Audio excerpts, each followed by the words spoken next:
आज नित्या आन्या को मिला उनका report card. Hello friends, Radhe Radhe. सुबह के सारे काम निपटाने के बाद फिर मैंने सब्जी कट करके सब्जी बनाने की तैयारी शुरू कर दी है। सब्जी पक के हो गई थी तैयार, तो मैंने दूसरी तरफ चावल चढ़ा दिए थे। चावल जब तक पक रहे थे तो आटा गूंथ के रख दिया था सेट होने के लिए। जब तक बच्चों के लिए नाश्ता तैयार कर दिया तो दूध गर्म करके बिस्किट खाने को नित्या को मैंने दिया। और आन्या अभी भी सोई हुई थी तो इनको उठाया कि इस बच्चों को लेके जाके स्कूल जाना था, क्योंकि आज इनकी पीटीएम थी और रिपोर्ट कार्ड भी मिलना था। तो मैंने बच्चों को नाश्ता देकर उनको नहला धुला के तैयार कर लिया स्कूल के लिए।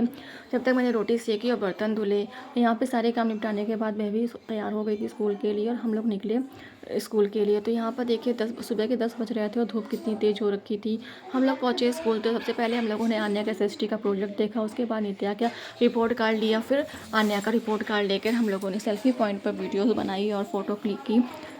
काफ़ी देर इनकी मैडम से बात किया। उसके बाद हम लोग निकले घर के लिए। बच्चों को रास्ते में हमने कोल्ड ड्रिंक और चिप्स दिलाया था, तो बच्चे घर पहुंच के सबसे पहले इन्होंने कोल्ड ड्रिंक पी और चिप्स खाया। फिर हम लोगों ने खाना खाया। उसके बाद हम लोगों की प्लानिंग बन गई थी नानी के यहाँ जाने के लिए, तो नित्या निकली अपनी नानी के यहाँ के लिए। और कुछ ही देर बाद हम लोग पहुँचे घर। तो यहाँ पर नित्या के नाना इनको लेने आए थे, तो ये साइकिल से आए थे। तो देखिए नित्या आगे बैठी हुई है, आन्या पीछे बैठी हुई है। और फिर पहुँचे घर पे तो ये देखिए मेरी क्यूट सी भतीजी हम लोगों का गेट पर ही वेट कर रही थी। तो आन्या ने इसको गिफ्ट दिया। देखिए आन्या इसके पैर छू रही है तो कैसे इनको आशीर्वाद दे रही। फिर नित्तू ने भी इनके पैर छुए और फिर दोनों बच्चों ने किट्टो के साथ खूब मस्ती की। और यहाँ पर एक पंपलेट आया था स्कूल का, तो यहाँ पे किट्टू इस पंपलेट को पढ़ने की जगह उसको चाट के उसका टेस्ट बता रही थी कैसा है।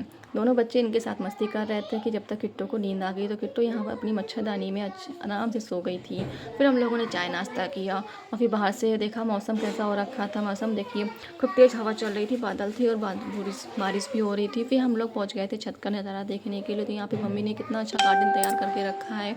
टमाटर के पौधे देखिए, छोटे छोटे से पौधों में कितने सारे टमाटर लगे हुए हैं। छत का गार्डन देखने में बहुत ही सुंदर लग रहा था और शाम का मौसम बहुत सुहाना हो रखा था, हवा खूब अच्छी चल रही थी। और यहाँ पे नित्या आन्या पकड़म पकड़ाई खेल रही थी और दोनों एक दूसरे के साथ खूब मस्ती कर रही थी। जब तक किट्टो भी नीचे से आ गई तो फिर मैं किट्टो को अपनी गोदी में लेकर बैठ गई थी, उसके साथ वीडियो बनाई, फ़ोटो क्लिक की। उसको भी फ़ोन का चलाने का बड़ा चस्का है, बड़े गौर से फ़ोन देखती है और बड़ी शांत होके मेरे साथ वीडियोस बनवा रही थी। और यहाँ पर नित्तू को लगा दिया गया काजल किट्टो को। तो देखिए किट्टो ने अपने हाथ से अपना मेकअप करके कितनी सुंदर लग रही थी। और यहाँ पर नित्या किट्टो के झूले में बैठ के, खटोले में बैठ कर देखिए क्रैप्स खा रही थी, उसके खटोले में लेट रही थी। फिर मम्मी ने दूध इकट्ठा करके रखा था 2-3 दिन का, तो उसको छत पे चूल्हा रखा तो उसी में इसको औटने लगी और इसको औटने में उनको 2 घंटे लग गए थे। जब तक पूजा ने खाना बना के तैयार कर लिया था तो इन्होंने रोटी सेक के रख दी थी, सब्जी चावल बनाया था। फिर हम लोगों ने गर्मा गर्म खाना खाया जब तक किट्टू अपने बॉल से आराम से खेल रही थी, जब तक खाना फिनिश हुआ। उसके बाद देखिए किट्टू कितने आराम से खेल रही। सब बच्चों ने भी खाना खा लिया था। फिर मम्मी ने खाना खा के किट्टू की नज़र उतारी, आन्या नित्या की भी नज़र उतारी गई थी। और ये सब करने के बाद अब देखिए नित्या किट्टू के साथ, आन्या नित्या किट्टू के साथ लेट कर कितने अच्छे से बातें कर रही हैं। किट्टू भी इन दोनों के साथ बड़े खुश रहती है। ब्लॉग अच्छा लगे तो वीडियो को लाइक करें, चैनल को सब्सक्राइब करें। बाय बाय गाइस, मिलते हैं कल के ब्लॉग में।